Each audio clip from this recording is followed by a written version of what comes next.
ಸ್ನೇಹಿತರೆ ನಮಸ್ಕಾರ. 10ನೇ ತರಗತಿಯ ವಿದ್ಯಾರ್ಥಿಗಳಿಗಾಗಿ ಚಿತ್ರಾಧಾರಿತ ಮತ್ತು ಅನ್ವಯಿಕ ಪ್ರಶ್ನೆಗಳನ್ನು ನಾವು ಕಲಿತಾ ಇದ್ದೇವೆ. ಇವತ್ತಿನ ಈ ವಿಡಿಯೋದಲ್ಲಿ ಮತ್ತೆ 3 ಚಿತ್ರಾಧಾರಿತ ಮತ್ತು ಅನ್ವಯಿಕ ಪ್ರಶ್ನೆಗಳನ್ನು ನಿಮಗಾಗಿ ತಂದಿದ್ದೇನೆ.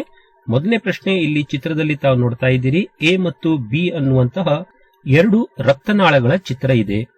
ಈ ರೀತಿ ಚಿತ್ರವನ್ನು ಕೊಟ್ಟು ಇಲ್ಲಿ ಪ್ರಶ್ನೆಯನ್ನ ಕೇಳಿದ್ದಾರೆ. ಕೊಟ್ಟಿರುವ ಚಿತ್ರವನ್ನು ವೀಕ್ಷಿಸಿ ಇದರಲ್ಲಿ ಅಪಧಮನಿ ಮತ್ತು ಅಭಿಧಮನಿಗಳು ಯಾವುದೆಂದು ತಿಳಿಸಿ ಅಥವಾ ಗುರುತಿಸಿ ಅಂತ ಕೊಟ್ಟಿದ್ದಾರೆ.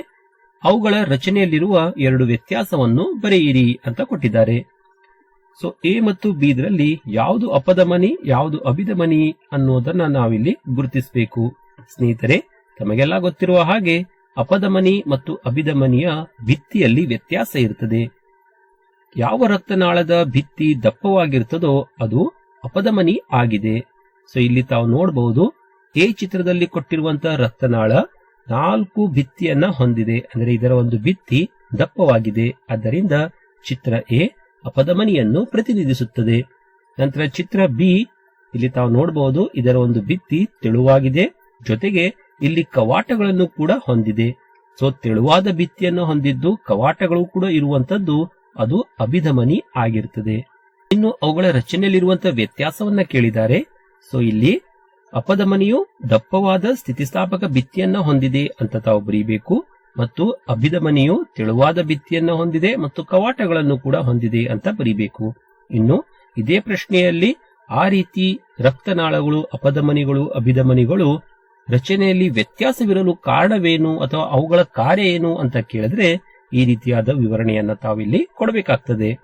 ರಕ್ತವು ಹೃದಯದಿಂದ ಅತಿ ಹೆಚ್ಚಿನ ಒತ್ತಡದಲ್ಲಿ ಹೊರಹೊಮ್ಮುವುದರಿಂದ ಅಪಧಮನಿಗಳು ದಪ್ಪವಾದ ಸ್ಥಿತಿಸ್ಥಾಪಕ ಭಿತ್ತಿಯನ್ನು ಹೊಂದಿದೆ ಅಂತ ಬರಿಬೇಕು. ಇನ್ನು ಅಭಿಧಮನಿಗಳು ವಿಭಿನ್ನ ಅಂಗಗಳಿಂದ ರಕ್ತವನ್ನು ಸಂಗ್ರಹಿಸಿ ಹೃದಯಕ್ಕೆ ಮರಳಿ ತರುತ್ತವೆ. ಅವುಗಳಿಗೆ ದಪ್ಪವಾದ ಭಿತ್ತಿಯ ಅಗತ್ಯವಿಲ್ಲ, ಏಕೆಂದರೆ ಇಲ್ಲಿ ರಕ್ತವು ಒತ್ತಡದಲ್ಲಿರುವುದಿಲ್ಲ. ಬದಲಾಗಿ ಅವು ಕವಾಟಗಳನ್ನು ಹೊಂದಿದೆ. ಈ ಕವಾಟವು ರಕ್ತವನ್ನ ಕೇವಲ ಒಂದೇ ದಿಕ್ಕಿನಲ್ಲಿ ಹರಿಯಲು ಬಿಡುವಂತೆ ಸಹಾಯ ಮಾಡುತ್ತದೆ. ಈ ರೀತಿ ಕಾರ್ಯಗಳ ಸಹಿತ ಅವುಗಳ ವ್ಯತ್ಯಾಸವನ್ನ ಬರಿಬೇಕು. 11ನೇ ಪ್ರಶ್ನೆ, ಇಲ್ಲೂ ಕೂಡ ಚಿತ್ರವನ್ನ ಕೊಟ್ಟಿದ್ದಾರೆ. ಈಗಾಗಲೇ ಹಿಂದಿನ ಪರೀಕ್ಷೆಯಲ್ಲಿ ಕೇಳಿರುವಂತಹ ಒಂದು ಈ ಪ್ರಶ್ನೆಯಾಗಿದೆ. ಇಲ್ಲಿ 3 ಪ್ರಾಣಿಗಳ ದೇಹದ ಹೃದಯದ ಚಿತ್ರದ ಒಂದು ರೇಖಾನಕ್ಷೆಯನ್ನ ಇಲ್ಲಿ ಕೊಟ್ಟಿದ್ದಾರೆ. ಪ್ರಶ್ನೆ ಈ ರೀತಿ ಇದೆ. ಕೊಟ್ಟಿರುವ ಚಿತ್ರಗಳು 3 ಬೇರೆ ಬೇರೆ ಪ್ರಾಣಿಗಳ ಹೃದಯವನ್ನ ಪ್ರತಿನಿಧಿಸುತ್ತದೆ. ಇವುಗಳಲ್ಲಿ ಯಾವ ಹೃದಯವು ಅಧಿಕ ಶಕ್ತಿ ಅವಶ್ಯ ಇರುವ ಪ್ರಾಣಿಗೆ ಉಪಯುಕ್ತವಾಗಿದೆ ಅಂತ ಕೇಳಿದ್ದಾರೆ ಮತ್ತು ಏಕೆ ಅನ್ನುವಂತ ಪ್ರಶ್ನೆಯನ್ನ ಇಲ್ಲಿ ಕೇಳಲಾಗಿದೆ. ಸೊ ಹೃದಯವನ್ನ ನೋಡೋಣ. ಇಲ್ಲಿ 2 ಕೋಣೆ ಇರುವಂತಹ ಹೃದಯದ ಚಿತ್ರ ಇದೆ. ಇಲ್ಲಿ ತಾವು ನೋಡ್ತಾ ಇದ್ದೀರಿ, ಮನುಷ್ಯನ ಒಂದು ಹೃದಯದ ಚಿತ್ರ 4 ಕೋಣೆಗಳನ್ನ ಒಳಗೊಂಡಿದೆ. ನಂತರ ಇಲ್ಲಿ ಹೃದಯವು 3 ಕೋಣೆಗಳು ಇರುವಂತದ್ದು. ಇನ್ನು ಉತ್ತರ ಈ ರೀತಿ ಬರಿಬೇಕಾಗ್ತದೆ.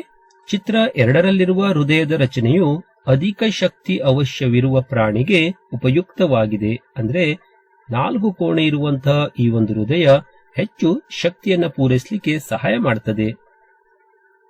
ಇನ್ನು ಏಕೆ ಅಂತ ಪ್ರಶ್ನೆ ಕೇಳಿದ್ದಾರೆ. ಏಕೆಂದರೆ ಇಲ್ಲಿ ಹೃದಯವು 4 ಕೋಣೆಗಳನ್ನ ಹೊಂದಿದ್ದು ಆಕ್ಸಿಜನ್ ಯುಕ್ತ ರಕ್ತ ಅಂದ್ರೆ ಆಕ್ಸಿಜನ್ ಇರುವಂತ ರಕ್ತ ಮತ್ತು ಆಕ್ಸಿಜನ್ ರಿಕ್ತ ರಕ್ತ ಆಕ್ಸಿಜನ್ ಇಲ್ಲದೆ ಇರುವಂತ ರಕ್ತ ಇವೆರಡನ್ನು ಪ್ರತ್ಯೇಕಿಸಲಾಗ್ತದೆ. ಇದರಿಂದ ಆ ಪ್ರಾಣಿಗಳಿಗೆ ಅಧಿಕ ಶಕ್ತಿ ದೊರೆಯುವಲ್ಲಿ ಸಹಾಯ ಆಗ್ತದೆ ಅನ್ನುವಂತ ಉತ್ತರವನ್ನ ಇಲ್ಲಿ ಬರಿಬೇಕು.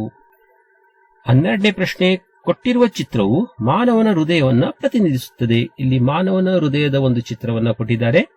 ಇಲ್ಲಿ ಹೃತ್ಕಕ್ಷಿ ಮತ್ತು ಹೃತ್ಕರ್ಣದ ಗೋಡೆಯಲ್ಲಿ ಯಾವ ರೀತಿಯ ವ್ಯತ್ಯಾಸವನ್ನ ಕಾಣಬಹುದು ಅಂತ ಕೇಳಿದ್ದಾರೆ ಮತ್ತು ಆ ವ್ಯತ್ಯಾಸಗಳಿಗೆ ಕಾರಣವೇನು ಅನ್ನುವಂತ ಪ್ರಶ್ನೆ ಇದೆ.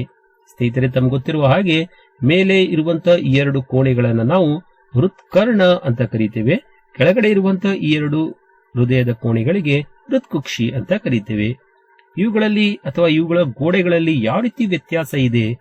ಚಿತ್ರದಲ್ಲೇ ಕಾಣುವ ಹಾಗೆ ಹೃತ್ಕುಕ್ಷಿಗಳು ಹೃತ್ಕರ್ಣಕ್ಕಿಂತ ದಪ್ಪವಾದ ಸ್ನಾಯುವಿನ ಭಿತ್ತಿಗಳನ್ನ ಹೊಂದಿದೆ.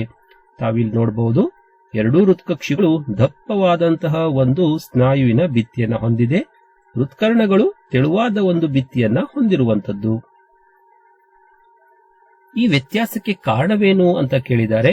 ಹೃತ್ಕಕ್ಷಿಗಳು ರಕ್ತವನ್ನ ಹಲವಾರು ಅಂಗಗಳಿಗೆ ಪಂಪ್ ಮಾಡಬೇಕಾಗಿರುವುದರಿಂದ ಅವು ಹೃತ್ಕರ್ಣಗಳಿಗಿಂತ ದಪ್ಪವಾದ ಸ್ನಾಯುವಿನ ಭಿತ್ತಿಯನ್ನ ಹೊಂದಿದೆ. ಸೊ ಈ ಒಂದು ಕಾರಣವನ್ನ ಇಲ್ಲಿ ಕೊಡಬೇಕು. ಸ್ನೇಹಿತರೆ, ಇದಿಷ್ಟು ಅನ್ವಯಿಕ ಅಥವಾ ಚಿತ್ರಾಧಾರಿತ ಪ್ರಶ್ನೆಗಳು. ಇದೇ ರೀತಿ ಇನ್ನೂ ಹೆಚ್ಚಿನ ಪ್ರಶ್ನೆಗಳನ್ನ ಮುಂದಿನ ವಿಡಿಯೋದಲ್ಲಿ ತಿಳಿಸ್ಕೊಡ್ತೇನೆ. ಚಾನೆಲ್ ಸಬ್ಸ್ಕ್ರೈಬ್ ಮಾಡ್ರಿ, ಪ್ಲೇ ಲಿಸ್ಟ್ ಇಂದ ವಿಡಿಯೋಗಳನ್ನ ನೋಡ್ರಿ ಅಂತ ಹೇಳ್ತಾ ಧನ್ಯವಾದಗಳು.